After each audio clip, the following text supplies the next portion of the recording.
माध्यमबाट पहल भइरहेको छ। वैदेशिक व्यापार तथा लगानी प्रवर्धनका लागि विभिन्न मुलुकसँग टिफा सम्झौता भएको छ। आगामी हप्ता नेपाल र अमेरिका बीच टिफा सम्झौताको द्विपक्षीय वार्षिक बैठक समेत आयोजना गरिएको छ। हामी सबैलाई अवगत नै छ, नेपालको संविधानले 3 खम्बे अर्थनीतिको व्यवस्था गरेको छ। अर्थतन्त्रको विकासका लागि लगानी र रोजगारी सृजना गर्ने कार्यमा निजी क्षेत्रको भूमिका महत्त्वपूर्ण रहेको छ। नेपालको संविधानले निर्दिष्ट गरेका राज्यका निर्देशक सिद्धान्त तथा नीतिहरू नेपाल सरकारको राष्ट्रिय नीति 16औं आयोजनाको उद्देश्य सहित मुलुकमा सुशासन, विकास र समृद्धिको राष्ट्रिय आकांक्षा पूरा गर्न निजी क्षेत्रको सहभागिता मार्फत राष्ट्रिय अर्थतन्त्र सुदृढ गर्ने सरकारको अभिभारा रहेको छ। अर्थतन्त्रमा निजी क्षेत्रको भूमिकालाई महत्त्व दिँदै उपलब्ध साधन स्रोतको अधिकतम परिचालन गरी आर्थिक समृद्धि हासिल गर्ने, राष्ट्रिय हित अनुकूलको आयात प्रतिस्थापन गर्ने, निर्यात प्रवर्धनका क्षेत्रमा वैदेशिक पुँजी तथा प्रविधिको लगानीलाई आकर्षित गर्दै पूर्वाधार विकासमा प्रोत्साहन एवं परिचालन गर्ने जस्ता महत्त्वपूर्ण नीति राज्यले अंगीकार गरेको छ।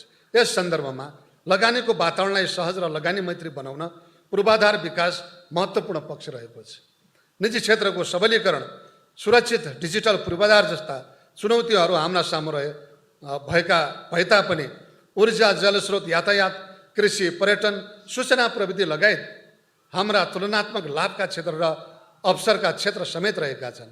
यिनै पूर्वाधारका क्षेत्रलाई दिगो गुणस्तरीय वातावरण र जलवायु संवेदनशील, हरित उत्पादनशील र समावेशी बनाउन सकेमा मुलुकमा उत्पादन तथा उत्पादक समावेशी आर्थिक बनाउन सकेमा निर्माण गर्ने मुलुकमा उत्पादन सम्मेलनले उत्पादक नेपालमा रणनीतिक लगानीका आर्थिक बनाउन सकेमा लगानीको वातावरण बनाई उत्पादन सम्मेलनले उत्पादक रणनीतिक लगानीका महत्त्वपूर्ण भूमिका रहेमा लगानीको वातावरण यसका लागि नेपाल उद्योग परिषद रणनीतिक लगानीका सम्पूर्ण पक्षलाई लगानीको धन्यवाद। यसका लागि नेपाल उद्योग परिषद रणनीतिक लगानीका सम्पूर्ण पक्षलाई लगानीको धन्यवाद। यसका लागि नेपाल उद्योग परिषद रणनीतिक लगानीका सम्पूर्ण पक्षलाई लगानीको धन्यवाद। यसका लागि नेपाल सेसनको चेयरको भूमिका निभाइदिनु भएकोमा पनि र हामीले सम्पूर्ण प्यानलिस्ट तथा मोडरेटरलाई पनि यहाँनिर चेयरको भूमिका अब म मञ्चमा ल्याउन चाहन्छु वसन्त जलज्यूलाई, मोडरेटरलाई प्रेसिडेन्ट अफ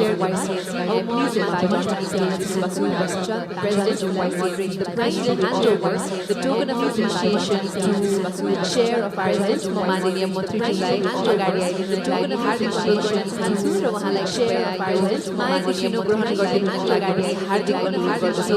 माननीय मन्त्रीज्यूलाई पटक धेरै धन्यवाद। सिनाई गर्दै अगाडि हार्दिक YCSC मन्त्रीलाई स्वीकार गर्न धेरै धन्यवाद।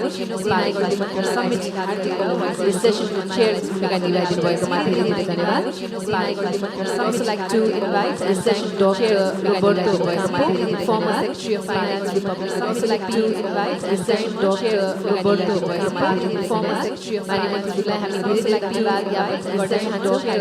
Roberto Campo, former Secretary of Finance Republic. I would like to request Dr. Roberto to kindly join us. Thank you very much for your wishes as well as your insightful presentation in this session. Very much for your wishes as well as like to request presentation in this session. Very much forward and your wishes as well as like to request presentation in this session. Very much for being a part of as a panel like to request at this session. Very much for being a part of I would also like to request the attention of Kumar Agrawal, past president of CNI, to being forward. And I would also like to request the appreciation.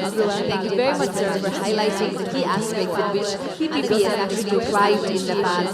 Thank you very much. I would like to request the Adesh Front, chairman of VY Company, former CEO of IBM, to accept this token of appreciation from our side. We would also like to request Ms. Gino to accept this token. Thank you very much, ma'am, for your insightful remarks. Also like this particular session, highlighting token. Thank you very much, ma'am, importance of private sector engagement.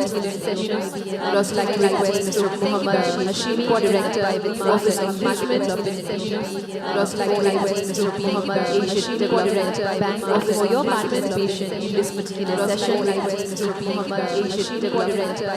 And our gratitude towards our moderator, Mr. Ramkrishna Kathiwada, investment expert and former CEO. And our gratitude towards our moderator, Mr. Ramkrishna, for bringing together all our panelists and our gratitude towards our moderator, Mr. Ramkrishna, for bringing together all our panelists. And so, ladies and gentlemen, a humble request to all our panelists to kindly step forward for a group photograph. All our three end of our second panel discussion here at Nepal Infrastructure Summit 2020 and second piece being forward here at Nepal Infrastructure Summit 2020 and second piece being forward here at Nepal Infrastructure Summit 2020 and second piece being forward here at Nepal Infrastructure Summit 2020 and second piece. Thank you very much to our distinguished guests.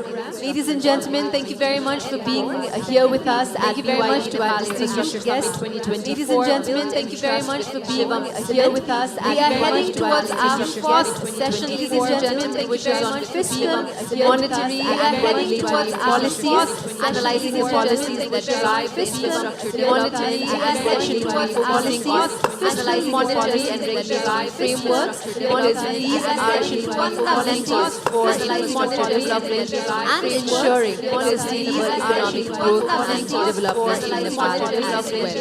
And ensuring sustainable economic growth and development in Nepal as well. And ensuring sustainable economic growth and development in Nepal as well. And ensuring sustainable economic growth and development in Nepal as well. And ensuring sustainable economic growth and development in Nepal as well. And ensuring sustainable economic growth and development in Nepal as well.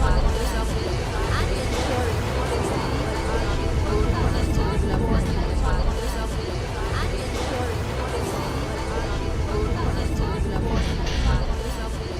सच्याउनु छ हरेक गल्तीलाई सच्याउनु छ मैले तिम्रो गल्तीलाई सच्याउनु छ मैले तिम्रो गल्तीलाई सच्याउनु छ लोकको त्यस्तै जसरी शिवम क्वालिटीको मायामा लोकको माया त्यस्तै जसरी शिवम क्वालिटीको मायामा लोकको माया त्यस्तै जसरी शिवम क्वालिटीको मायामा लोकको माया त्यस्तै जसरी शिवम क्वालिटीको मायामा लोकको माया त्यस्तै जसरी शिवम क्वालिटीको मायामा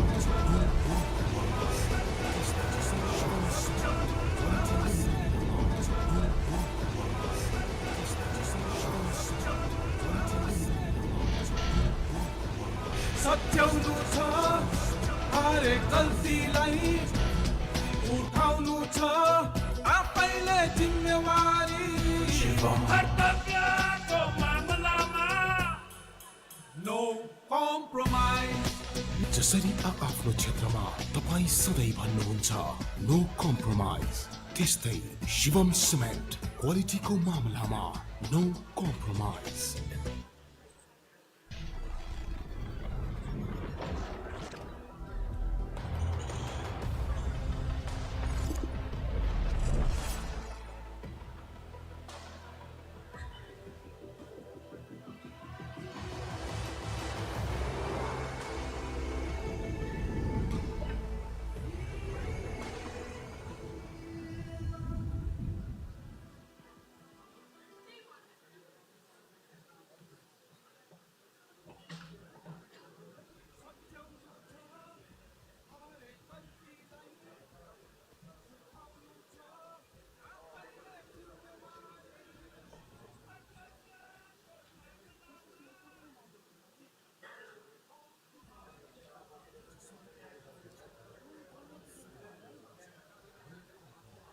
Test.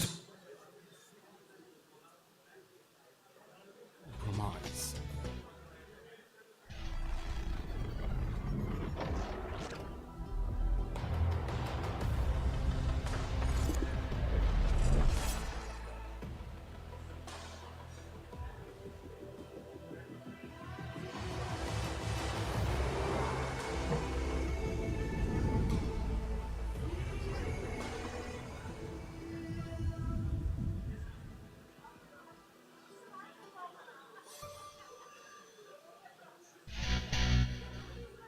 सच्याउनु छ हरेक गल्तीलाई उठाउनु छ आफैले जिम्मेवारी कर्तव्यको मामलामा नो कम्प्रोमाइज जसरी आफ्नो क्षेत्रमा तपाईं सधैँ भन्नुहुन्छ नो कम्प्रोमाइज त्यस्तै शिवम सिमेन्ट क्वालिटीको मामलामा no compromise. Good afternoon, distinguished guests, ladies and gentlemen. Namaste and welcome to BYD Nepal Infrastructure Summit, built in trust with Shivam Cement. यहाँ हलभित्र रहनुभएका सम्पूर्ण अतिथि महानुभावहरूलाई आसन ग्रहण गर्ने अनुरोध सँगसँगै म कार्यक्रम सञ्चालिका सदीक्षा श्रेष्ठ आजका लागि हाम्रो चौथो प्यानललाई अगाडि बढाउन जाँदैछु. We're starting with fiscal, monetary and regulatory policies. These policies, ladies and gentlemen, provide the necessary framework and incentives for both public and private sector investments in infrastructure projects, and this is the crucial topic that we are discussing in this plenary session. I'd like to inform all our distinguished guests that our chair of the session, Honorable Vishnu Prasad Paudel, Deputy Prime Minister and Finance Minister, Government of Nepal, will be joining us shortly in the next 15 minutes. However, due to the time constraint, we shall start our event with his permission.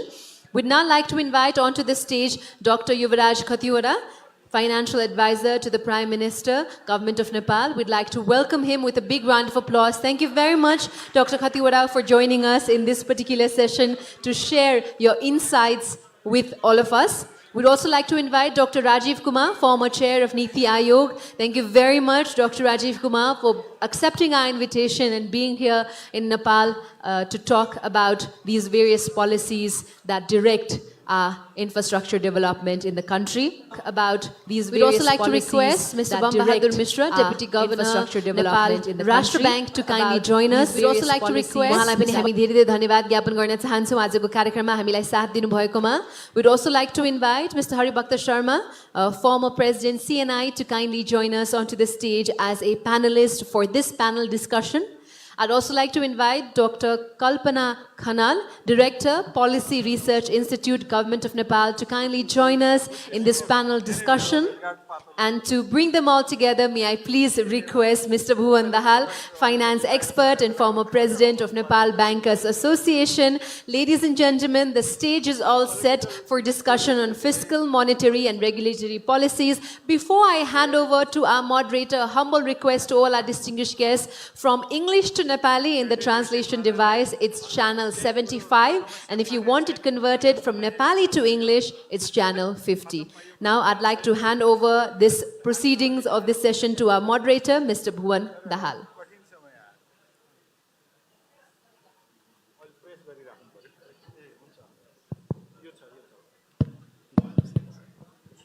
Namaskar, good afternoon. Thank you so much, Sadicha ji. Welcome to the session that deliberates on fiscal, monetary and other regulatory policies that impact that affect our infrastructure development. And to discuss on this, we have distinguished panelists on the stage. I think our Finance Minister, Honorable Deputy Prime Minister, is on the way. He's likely to join after some time. So in this session, we'll be deliberating on fiscal, monetary and other regulatory policies that impact our infrastructure development. To set the stage for deliberation, I would like to present some slides. Would you please show PowerPoint slides there? Sorry? Oh, okay. Let's go to another slide. It's here, okay. Next slide, please. Oh, okay. Let's look at this data. Oh, okay, thank you so much. That I can see here. When we look at GDP growth rate, ours is the lowest among these three countries. And normally what we read and see is the country with lowest economic size records higher growth rate. But in case of Nepal, though its size is small, growth rate is also small. And when we talk about growth target for 15th 5-year plan, our target was 9.6% and we have achieved 2.6% only.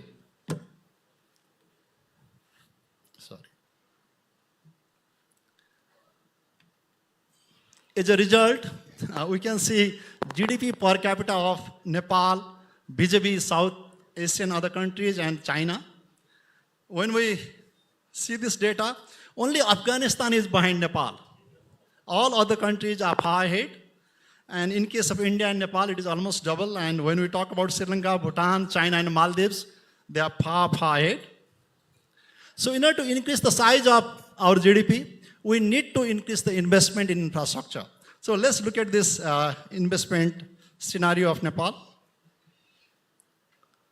And when we compare FDI net inflow as a percentage of GDP, we are just above Afghanistan. We are behind all other countries. And when we see FDI inward stock, that is the cumulative figure of all these countries, and we are again just above Afghanistan. So we need huge investment, but we are just above Afghanistan in this regard also. And what infrastructure can do? This is the famous statement of John F. Kennedy, which is repeatedly said by Mr. Nitin Gadkari, who is a very famous minister in India. He is the Road, Transport and Highways Minister of India, and he has been repeatedly saying that he has copied this thing from the USA. He says that it is not our wealth that built our roads, but it is our road that built our wealth. So it highlights the importance of infrastructure development in any country. If we want to be rich, we have to have huge investment on infrastructure development. And when we talk about our health infrastructure, education infrastructure, transportation infrastructure, power, electricity, communication, yes, compared to 30, 40 years back, we have done a lot. But when it comes to quality, there is a lot to improve. So why I'm setting this stage for deliberation is it gives us background where we stand today. This highlights that there are not only policy gaps, there are policy implementation gaps as well. And to deliberate on this, we have distinguished personalities on the stage, and there are 2 keynote speakers, and there are 3 panelists, and at the same time, our Honorable Finance Minister will deliver his final speech at the last of the session. So first, I would like to invite Dr. Yuvraj Khatioda. You all know him. He doesn't need any introduction, in fact. He is currently economic and development advisor to the Prime Minister, and he has already served as Finance Minister. He has already served as Governor of the Central Bank. He has already served as Vice Chair of the Planning Commission. And not only that, he was an ambassador to the largest economy of the world, that is the United States of America. We all know that. And he is recognized not only by Nepalese governments, he has been recognized by international organizations also. He was a senior economist at UNDP, Asia and Pacific region. At the same time, he did his PhD from Delhi University. So he has framed fiscal policies, he has framed regulatory policies, he has framed monetary policies also. He knows what are the shortcomings there and what are the implementation shortcomings also. So we are hearing from the horse's mouth that where we went wrong, whether prescription and diagnosis was wrong or the patient didn't take medicine correctly. He knows all these things. So we are listening from him. Over to you, sir. You can speak from here or there, it's for your choice. Thank you so much.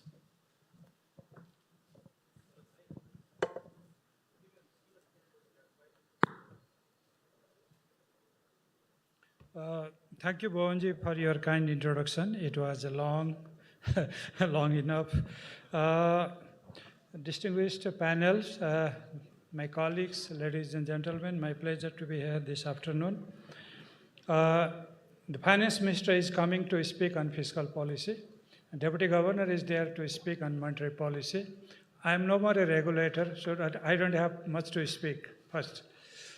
But having given the role to speak on monetary, fiscal, and regulatory policies, I will have to share some of my thoughts, ideas into it. I don't need to repeat the importance of infrastructure, how does it drive growth, how does it drive sustainable development, and how does it help to achieve the Sustainable Development Goals 2030, which we have aspired to achieve within next 5-6 years' time. Second, infrastructure is critical for the stopping of our deindustrialization process, in fact, reversing the trend for industrialization, promoting service delivery for basic services to the people through better connectivity and through better IT infrastructure, or maybe through better other physical infrastructures. There is no doubt that the public sector only cannot do all these things. That's why we have to extend our hands with the private sector and also with the partners outside the country to promote these infrastructures. But then, people would ask us, what are the enabling environment you have been creating in terms of your macroeconomic policies to assure we investors to invest in the country and get a reasonable return on the investment. We have to convince, we have to pacify, we have to motivate and assure that our economic policies are mostly in right track. Those which are not necessarily in right track have to be corrected, and we are committed to do that. I think CNI has mounted this summit to give this message to the whole society, to the whole group of investors. So I would like to thank CNI for having hosted this summit, which you have been doing for some time now, and I really appreciate having done it in a real time when people are expecting that the country could rebound in economic growth process. Bhuvanji, you displayed the numbers, but please don't be carried away with those numbers. They are past. We are looking future. The past numbers carry a lot of things. Earthquake, blockade, and then COVID, and so many things. Still we survived. We have maintained our macroeconomic stability. We have never gone back in our reforms. Maybe we have delayed in some of our reforms, but never have gone back. So I would say our policies remain credible, and we have to make some more efforts to make them more credible. That's it. So those numbers are past numbers. So please bear that number. Let me come to fiscal policy stance. This morning I was talking to Fitch Credit Rating Agency. I think I should not have revealed everything today, but it's a dialogue, it's a discourse which I would like to share. They were asking me, why a conservative fiscal policy stance you have been taking? I said, why? You think our fundamentals are wrong? They said, no. Then I said, we have seen countries falling in debt trap. We have seen countries having a very profligacy in their fiscal activities, resulting in either huge debt servicing requirement or cutting down public spending or cutting down even the basic services, including health and education. We have seen the era of financial crisis, which was oftentimes also triggered by fiscal crisis. So that's why learning lessons from others and also learning lessons from our past, mid-80s, when we had crisis in our external sector as well as in the fiscal sector. I said, we have learned lessons, we have seen other countries falling in that track, and we have seen countries pleading for coming into the HIPC, highly indebted countries initiatives. We had never to fall into that category, and we didn't even apply for that, and we didn't qualify that, and we are happy about it. We had never to fall into that category. That was one strength that we carried, even at the time of conflict. We have maintained our fiscal discipline. That's why currently our debt GDP ratio is 40 to 43%, lowest in the region. Our revenue GDP ratio, which has slightly come down in the recent years because of the changing structure of trade, still it is one of the highest in South Asia. And that revenue comes not by imposing so much of corporate tax and income tax. That's very comparable with the region. We are not taxing much more to our corporations than any other country in South Asian region. Our tax policies have never reversed back, except for small changes according to situation. Sometimes at the time of crisis, you have to do something. So some trade restrictions for a while are common things, but tax and other kind of restrictions, they don't carry on a regular basis. Couple of more points. We have the income tax law, which is transparent, which is objective, giving little room for discretionary power to the tax authority. Value-added tax, the most scientific tax system, is in implementation, except that sometimes we do have problems of billing and also reporting. That's a different story. But our value-added tax, moderate at 13%, is one of the agreeable and scientific tax system in the world. In a federal setup, there are some issues related to federal, provincial, and local governments on taxation. We have been doing a lot to just avoid those duplications or triplications in tax collections. So we have set a mechanism whereby a single window would be operational to collect taxes, and the benefits of tax revenue could be shared among different layers of the government. I would say that there are still a couple of gray areas, but they are not necessarily a hindrance to investors. They are very much related to local business and other domestic activities. So on fiscal front, perhaps I would say that there are very few areas where investors might show serious concern. A couple of other things in fiscal front: subsidies and transfers, which distort the whole business environment. I don't think we have subsidy in critical areas. It's very transparent business for the private sector to do, and the only subsidized regime in some of the areas like petroleum was there in the past. Now it is also on market basis. Except that agriculture, where subsidies are accepted, where subsidies are required, and this is one area where you may not like to jump in at the very beginning. So don't worry about little subsidy in agriculture, which is also one of the lowest in South Asia. So subsidy regime is fine. Transfer and subsidies are okay. The corporate entities, which are part of the fiscal policy systems, the corporations are there. We are trying to divest the unnecessary corporations which can better be operated by the private sector.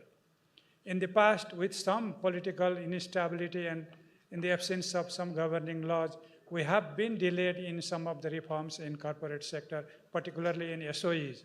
Now time has come that we also divest those things that private sector can do in a better way, not falling in any another monopoly, but falling in a very competitive environment. So this is about subsidy. What else? On the public investment program, government had to enter in public investment programs in the past where private sector didn't come. Take, for example, power generation. The government kept on investing in power generation, electricity generation, for decades before private sector could come in. The government kept on investing in airline services before the private sector came in. It kept on investing in telecom before the private sector came in. In media, there was public investment before the private sector came in. So over time, these are being handed over to the private sector. That means you have ample avenues to take over the job from the public sector to the private sector in infrastructure areas. I would suggest, and having been an advisor to the Prime Minister, I am suggesting that industrial infrastructure now has to be handed over to the private sector.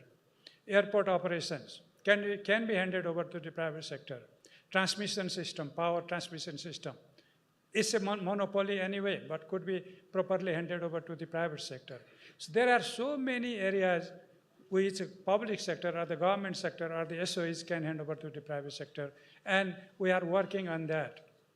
We don't want to allow any monopoly only in the private public sector, which is not necessarily a public good. So this is something which we have to work collectively in the front of public spending. The only area where we have to be selective is public investment program in some of the projects. Who can better do a certain project is a subject to be debated and discussed. Also considering who is willing to invest in.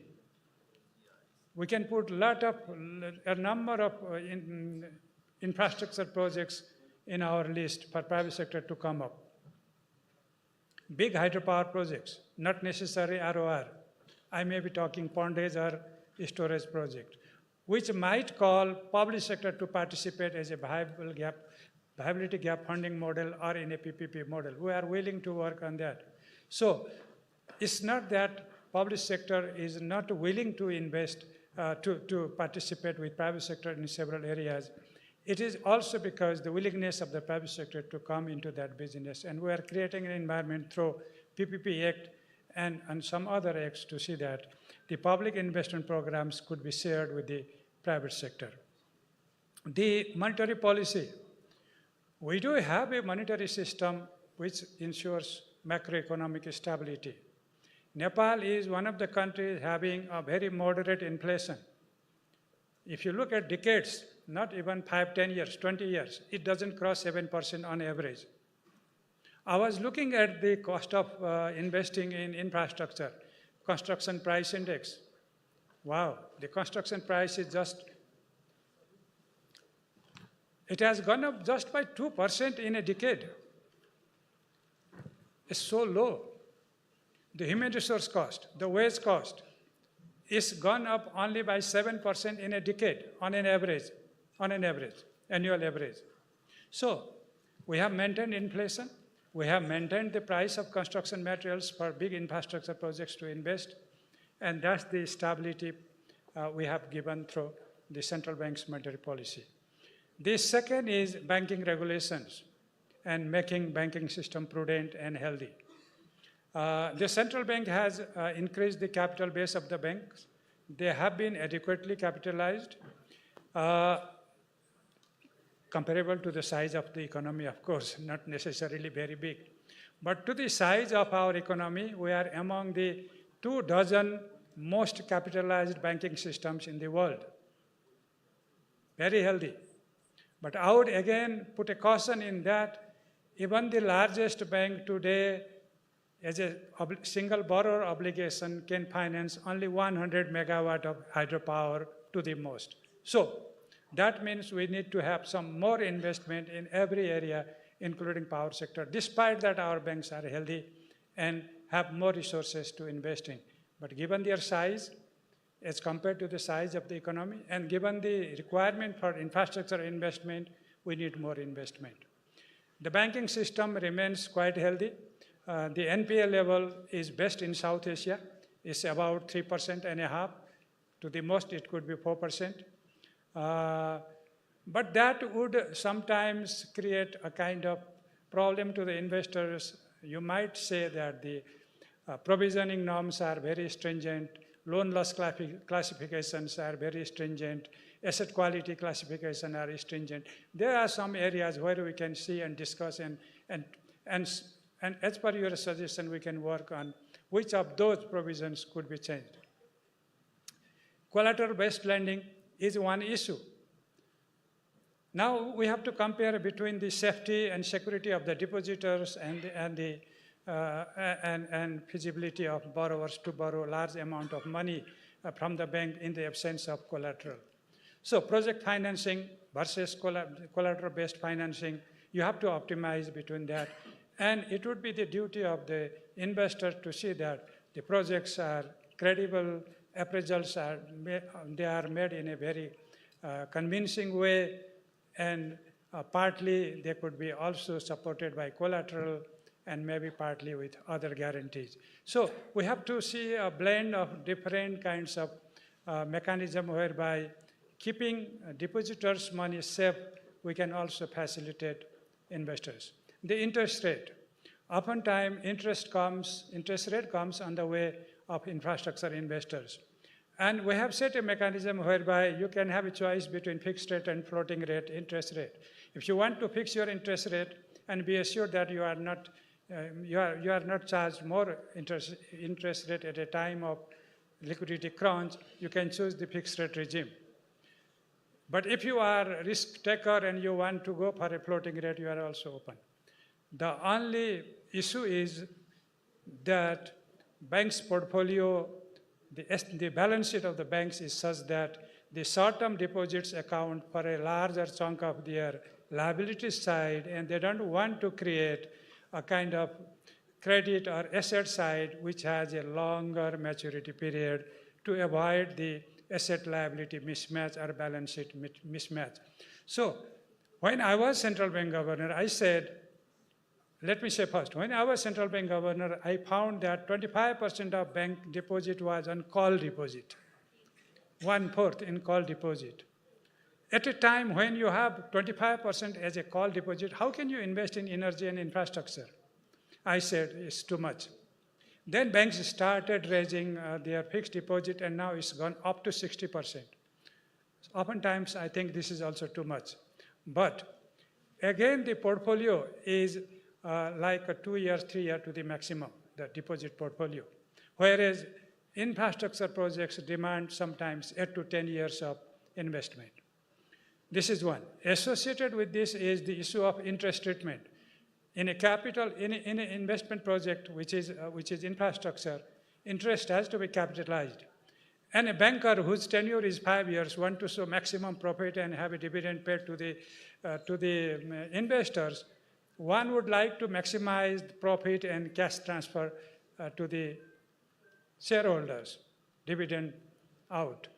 And when you capitalize the interest, you have the profit, but you cannot distribute it. So where is the incentive structure? So one thing we have to, Bhonji is a good banker there, and he runs some idea about this. So he would tell me how to maximize the kind of benefit to the shareholders without compromising the kind of interest treatment in infrastructure projects. Couple of other things which could be under consideration is our financial system consists of several other big institutions. We may not guess that in a year's time, our contractual saving institutions, Employees Provident Fund, Citizen Investment Trust, Contributory Social Security System, Insurance Fund, Pension Fund, all together will comprise about 20% of GDP. It's going to be a big money, which can come in infrastructure. Now, regulations are needed to see that most of that money also is gone on infrastructure. We have to devise some mechanism whereby a part of that money, keeping liquidity and safety norms together, could be invested in infrastructure. This is something we have to work on. This is a big money. That could be a seed money for foreign investors to join hands with our domestic private sector.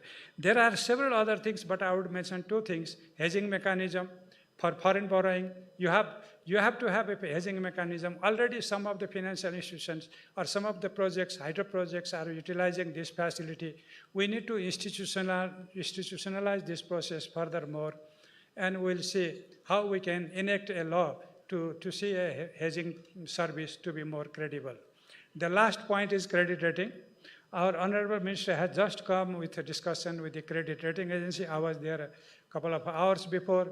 We are having our credit rating, and we are very hopeful that we will be getting a good ranking because we have maintained our macroeconomic fundamentals intact, and that would allow us to make more investment to be coming in also in the infrastructure sector. I would just like to thank you for inviting me to this discussion, and thank you for listening. Thank you. Thank you so much, Virla sir, for generating a sense of hope, saying that those data are just... thank you so much, sir, for generating a sense of hope among us, saying that those data are old data and future data will be much better than that. Our Finance Minister has just joined. Honorable Deputy Prime Minister and Finance Minister has to leave after making his speech here. Mantriju, हजुर बोल्ने भन्नु होइन त्यो मन्त्रीज्यू यहाँ आउनु भएको छ अब हामीलाई इन्फ्रास्ट्रक्चर डेभलपमेन्टको कति आवश्यकता छ भन्ने हामीले डेटा पनि हेऱ्यौँ र हामी चाहिँ खालि अफगानिस्तानभन्दा माथि मात्रै रहेछौँ हामीले विदेशबाट पैसा ल्याउने मामलामा जिडिपीको मामलामा पनि भन्छ अब हजुरले धेरै मन्त्रालयहरू चाहिँ पहिले हेड गरिसक्नु भएको छ अर्थ मन्त्रालयमा पनि हजुरको चौथो टर्म जस्तो लाग्छ भनेपछि अब कसरी चाहिँ यहाँ पैसा बाहिरबाट यहाँ ल्याउन सकिन्छ र हाम्रो इन्फ्रास्ट्रक्चर डेभलपमेन्ट गरेर आशा जगाउन सकिन्छ भन्ने धेरै ठुलो चाहिँ एक्सपेक्टेसन छ पब्लिकमा पनि अहिले 2टा ठुलो पार्टीहरूको सरकार बनेको पनि यो निराशालाई चिर्दै अर्थतन्त्रलाई चाहिँ एकदम राम्रो बनाएर युवाहरू जुन बाहिर जाने ट्रेन्ड छ त्यसलाई घटाउन भनेर भनिएको छ अब हामीले धेरै नै आशा गरेका छौँ अब माननीय उपप्रधानमन्त्री अर्थमन्त्रीज्यूबाट र अब यहाँ प्रधानमन्त्रीज्यूको इकोनोमिक र डेभलपमेन्ट एडभाइजर सरले धेरै नै आशाहरू जगाउनु भएको छ र action speaks louder than words भन्छ हजुरको वर्डबाट अब त्यो पछि एक्सनमा कसरी जान्छ भन्ने कुरा सहित भयो भने हामी सबैजना खुसी हुने थियौँ भन्दै हजुरलाई पोडियममा चाहिँ इन्भाइट गर्न चाहन्छु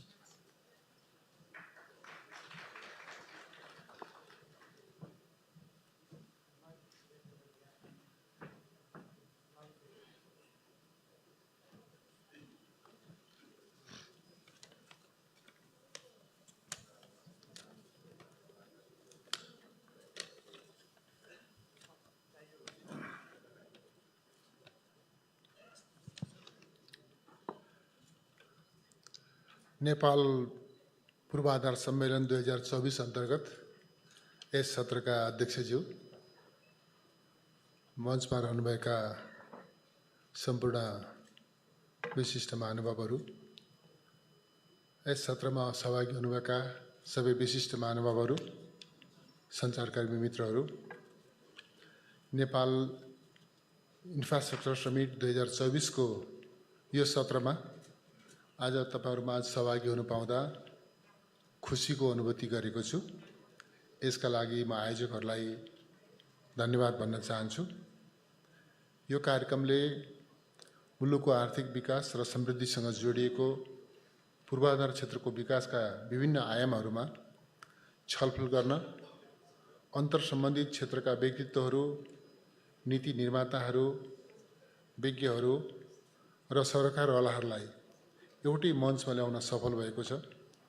पक्कै पनि यो सम्मेलनले 21औं शताब्दीको आवश्यकता अनुरूपको आधुनिक, सुरक्षित र हरित पूर्वाधार विकासको मार्गचित्र कोर्न ठोस योगदान गर्ने मैले विश्वास लिएको छु। समस्त नेपालीको आकांक्षा समृद्ध नेपाल र सुखी नेपाली हो। सरकार यही Nepali Video editing is hard, and it takes away your precious time. Don't be like this guy. Just use video. समृद्ध नेपालको निर्माणको मूल आधार नै पर्याप्त, गुणस्तरीय, दिगो र उत्थानशील भौतिक पूर्वाधारको विकास हो। हामी पूर्वाधार विकासको हिसाबले कमजोर अवस्थामा छौं। भूपरिवेष्टित अवस्थिति र जटिल भूबनोटलाई हाम्रो पूर्वाधार विकासको मुख्य चुनौतीको रूपमा लिने गरिएको छ। पूर्वाधार विकासमा पर्याप्त लगानी जुटाउन तथा निजी क्षेत्रलाई आकर्षित गरी पुँजी परिचालित गर्न हामीले नीतिगत तथा प्रक्रियागत सुधारहरू गर्नु आवश्यक छ। सरकारी क्षेत्रको साथसाथै नवीन उपकरणहरूको प्रयोग गर्दै आवश्यक लगानी जुटाउन सरकार सबै प्रकारको सहजीकरण गर्न प्रयासरत छ। हामी वर्तमानका चुनौतीहरूको सामना गर्दै भावी सम्भावनाहरूलाई उजागर गर्न आफ्ना नीति, योजना एवं कार्यक्रमहरू तय गर्दै पूर्वाधार विकासको अभियानमा समाहित हुन चाहन्छौँ। यसका लागि निजी क्षेत्रको प्रभावकारी सहयोग, समन्वय र सहकार्य एवं साझेदारी आवश्यक छ। सरकार आफ्नो सम्पूर्ण सामर्थ्य उपयोग गरेर 21औं शताब्दी अनुकूल एवं नागरिकको चाहना बमोजिम पूर्वाधार विकास एवं निर्माणमा केन्द्रित हुन चाहन्छ। आर्थिक तथा वित्तीय अनुशासन एवं वित्तीय उत्तरदायित्व कायम गर्दै सार्वजनिक वित्त परिचालन एवं उपयोग गर्न चाहन्छ। सरकारको एक्लो प्रयासबाट मात्रै पूर्वाधार विकासको कमी पूरा गर्न सम्भव छैन। यसमा निजी क्षेत्र, बाह्य लगानीकर्ता, अन्तर्राष्ट्रिय समुदाय एवं विकास साझेदार समेतको उत्तिकै भूमिका रहन्छ। यसका लागि सरकारले वित्तीय नीति, मौद्रिक नीति एवं नियामकीय नीतिहरूमा समयानुकूल परिवर्तन एवं परिमार्जन गर्दै आएको छ र आगामी दिनमा यसलाई अझ अनुकूल बनाउँदै लैजाने प्रतिबद्धता पनि म यस अवसरमा व्यक्त गर्न चाहन्छु। सरकारले गुणस्तरीय तथा दिगो भौतिक पूर्वाधार र त्यसका विविध पक्षहरूबीचको अन्तर आबद्धतालाई महत्त्वपूर्ण रूपमा लिएको छ। सरकारले यातायात, ऊर्जा, जलस्रोत, सूचना प्रविधि जस्ता प्रमुख पूर्वाधार क्षेत्रलाई केन्द्रित गर्दै बजेट विनियोजन तथा कार्यान्वयनलाई प्राथमिकता दिँदै आएको छ। आर्थिक विकासको आधार निर्माण गरी समृद्धिको गन्तव्य तय गर्नमा समेत पूर्वाधार क्षेत्रको महत्त्वपूर्ण भूमिका रहन्छ। पूर्वाधारको संरचना दिगो, गुणस्तरीय, वातावरण एवं जलवायु संवेदनशील, हरित, उत्थानशील र समावेशी हुनु उत्तिकै आवश्यक छ। यसबाट मात्रै आर्थिक विकासको दरिलो जग बसाउन र उत्पादन र उत्पादकत्व बढाई रोजगारी सृजना गर्न सफलता मिल्नेछ भन्ने मलाई लाग्दछ। एकीकृत एवं समन्वयात्मक पूर्वाधार विकासका लागि तहगत सरकारबीच आपसी समन्वय, सहकार्य एवं सहयोगको उत्तिकै भूमिका रहन्छ। यसका लागि विकास नीति, योजना र कार्यक्रमहरूबीच उपयुक्त सामञ्जस्यता कायम गर्न वर्तमान सरकार प्रतिबद्ध र क्रियाशील छ। सीमित स्रोत साधन र पूर्वाधार विकासका आकांक्षाबीचको सन्तुलन कायम गर्न आन्तरिक स्रोतबाट मात्रै सम्भव छैन। पछिल्लो समय आन्तरिक राजस्व परिचालनको अवस्था दबावमा रहेको र सार्वजनिक ऋणको भार बढ्दै गएको कारणले पूर्वाधार विकासका लागि स्रोतको जोहो गर्नु सरकारका लागि चुनौतीपूर्ण बन्दै गएको छ। यसैले हामीले निजी क्षेत्रको लगानी आकर्षित गर्न सम्मिश्रित वित्त, सार्वजनिक निजी साझेदारी लगायत अन्य सम्भाव्य विधिहरूको उपयोगका लागि आवश्यक प्रबन्ध गर्न प्राथमिकता दिँदै आएका छौँ। वर्तमान सरकारले पूर्वाधार विकासको लागि पुँजीगत खर्च विनियोजनलाई बढाउँदै जाने नीति लिएको छ। पुँजीगत खर्च बढाउनको लागि विभिन्न कानुनी तथा प्रक्रियागत सुधारलाई अगाडि बढाउने र वैदेशिक सहायताको रकमलाई समेत भौतिक पूर्वाधार विकासमा केन्द्रित गर्ने नीति लिएको छ। विकास सहायतालाई छनौटपूर्ण बनाउँदै यसलाई राष्ट्रिय आवश्यकता र प्राथमिकताका क्षेत्रमा केन्द्रित गर्न जोड दिइएको छ। सहायता परिचालनका नवीन उपकरणहरूको प्रयोग र परिचालनमा विशेष ध्यान दिइएको छ। सहायता परिचालनलाई थप प्रतिफलयुक्त बनाउन नयाँ विकास सहायता परिचालन नीति तर्जुमा गर्ने काम समेत भइरहेको छ। पूर्वाधार विकासलाई प्रवर्धन गर्न, निजी लगानीलाई प्रोत्साहित गर्न वित्त नीतिसँगै मौद्रिक नीतिको पनि उत्तिकै भूमिका रहन्छ। मौद्रिक स्थायित्व कायम गर्दै पूर्वाधार क्षेत्रमा लगानी प्रभाव विस्तार गर्न नेपाल राष्ट्र ब्याङ्कले अनुकूल नीति अवलम्बन गर्दै आएको छ।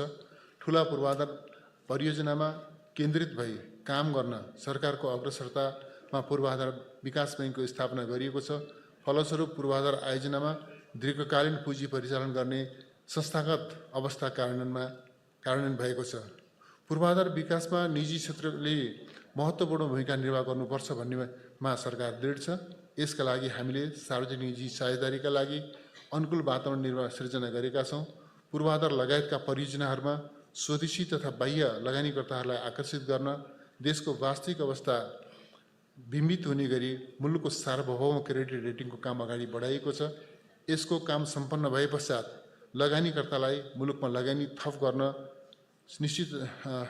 निश्चितताको वातावरण बन्ने र लगानी आप्रवाह विस्तारित भई पूर्वाधार लगानी बढाउन थप योगदान पुग्ने अपेक्षा समेत मैले गरेको छु।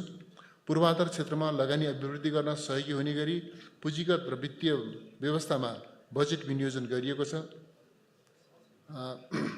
पूर्वाधार क्षेत्रमा लगानी गर्न प्रोत्साहित गर्ने गरी मौद्रिक नीतिमा गरिएको व्यवस्था तथा बैंक तथा वित्तीय क्षेत्रको नियामकीय प्रावधानहरू पूर्वाधार लगानी बढाउँदै लगिएको छ। यसका लागि आवश्यकता र अनुभवका आधारमा थप प्रबन्ध गर्दै जान सरकार प्रतिबद्ध छ। नेपालमा सहज व्यावसायिक वातावरण निर्माण गर्न वर्तमान सरकार प्रतिबद्ध छ। कानुन, कार्यविधि एवं प्रक्रिया सरलीकरण गर्न, प्रक्रियागत ढिलासुस्ती र अनियमिततालाई निरुत्साहित गर्न, व्यावसायिक लागत कम गर्न एवं पारदर्शिता कायम गर्न सुधारका कार्यहरू अघि बढाउँदै जानुपर्ने आवश्यकता छ। यसबाट असल व्यावसायिक वातावरण निर्माण भई पूर्वाधार क्षेत्रमा निजी लगानी विस्तारित हुने विश्वास मैले लिएको छु। अन्त्यमा यो सम्मेलन नेपालको प्रतिस्पर्धी क्षमता भएका तुलनात्मक लाभ भएका क्षेत्रका पूर्वाधार विकासमा लगानी गर्न प्रेरित गर्ने, दिगो आर्थिक वृद्धि, रोजगारी सृजना र गरिबी न्यूनीकरणमा समेत योगदान गर्दै समृद्ध नेपाल, सुखी नेपालीको राष्ट्रिय आकांक्षा पूरा गर्ने अभियानमा उपयोगी हुने विश्वास व्यक्त गर्न चाहन्छु र सम्मेलनको पूर्ण सफलताको शुभकामना व्यक्त गर्दछु। धन्यवाद। माननीय मन्त्रीज्यूलाई धेरै धेरै धन्यवाद। उहाँको कार्यव्यस्तताका कारणले गर्दा यो सम्पूर्ण प्यानलमा उहाँ बस्न असमर्थ हुनुहुन्छ भन्ने जानकारी हामीलाई दिनुभएको छ। तसर्थ उहाँलाई यो मायाको चिनो प्रदान गरिदिनु हुनका लागि म सिएनआईका अध्यक्ष राजेश कुमार अग्रवालज्यूलाई अगाडि आइदिनु हुनका लागि हार्दिक अनुरोध गर्दछु र उहाँलाई माननीय उपप्रधान तथा अर्थमन्त्रीज्यूलाई यो कार्यक्रममा चेयरको भूमिका निभाइदिनु भएकोमा यो मायाको चिनो प्रदान गरिदिनु हुनका लागि म हार्दिक अनुरोध गर्दछु।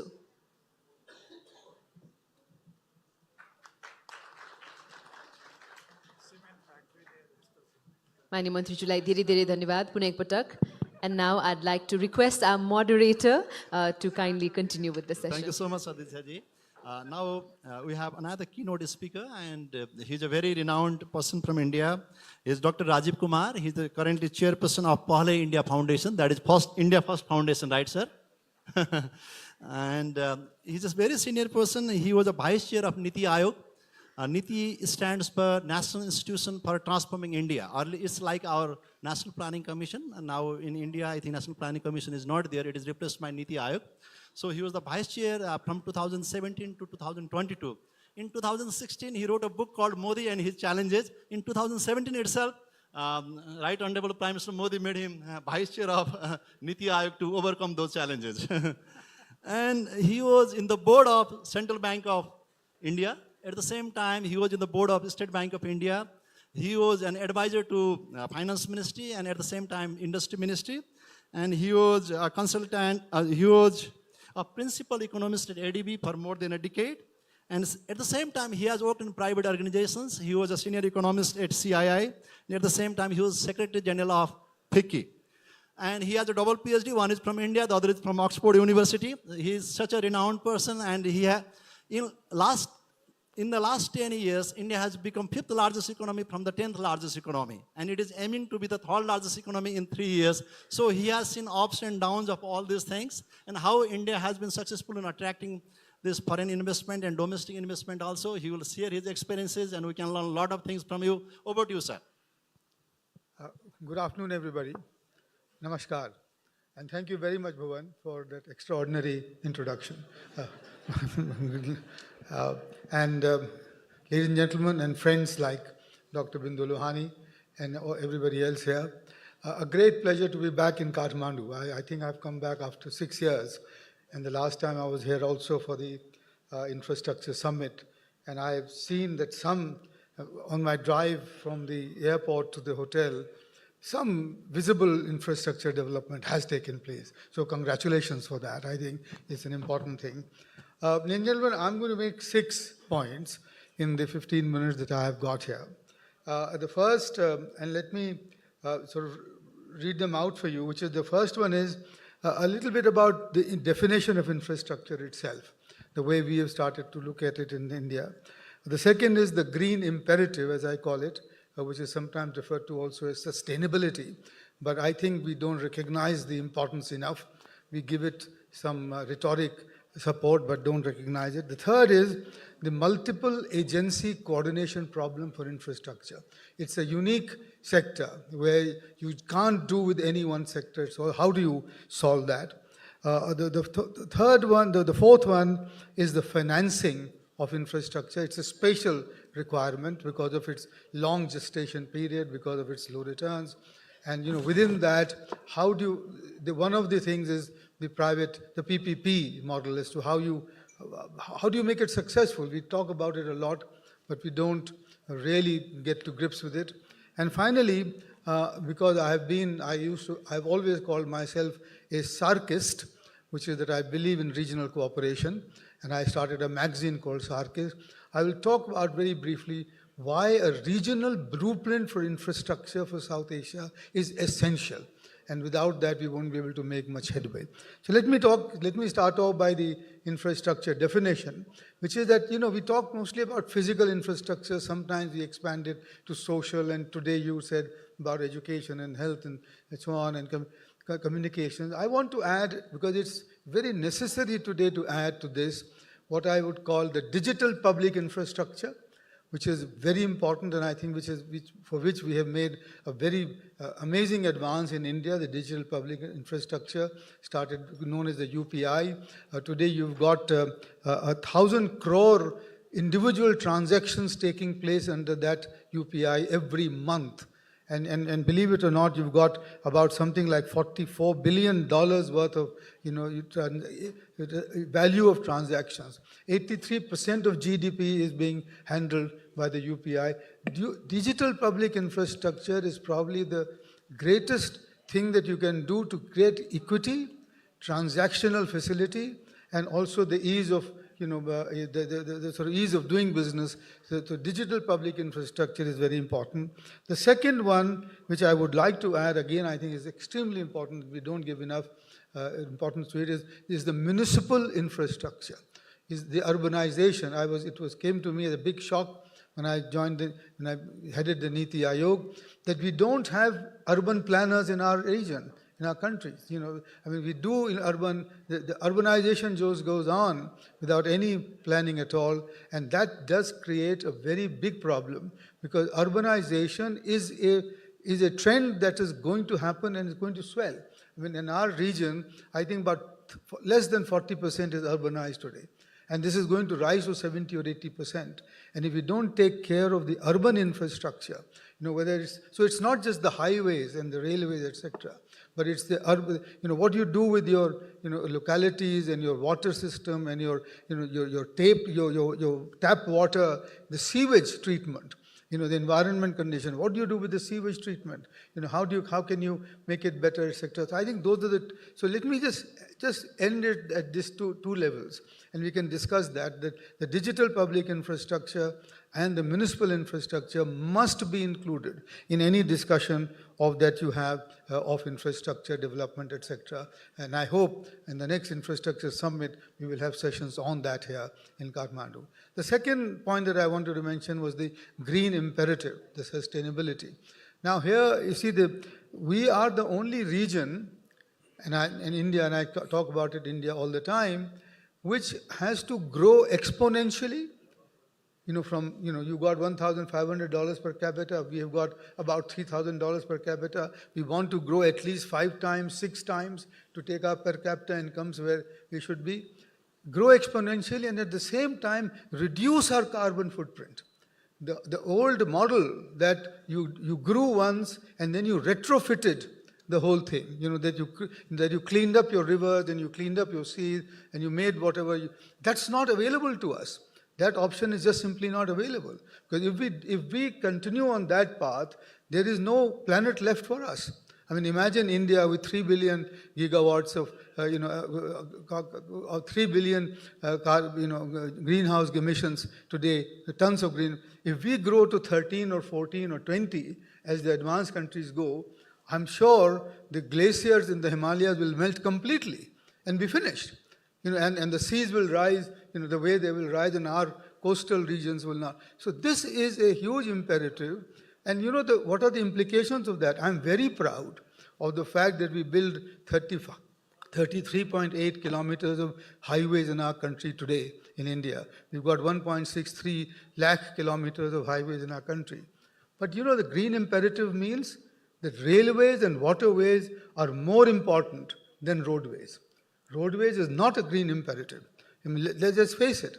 The share of freight moving between railways and roadways must change in favor of railways to go forward. And this is for the whole region. I mean, this is entirely for the whole region. I'm just giving you one example of the green imperative, but there is urbanization. Today in North America, you have cities, which are carbon positive, in the sense that they actually, absorb more carbon and not generate more carbon. And that's coming up.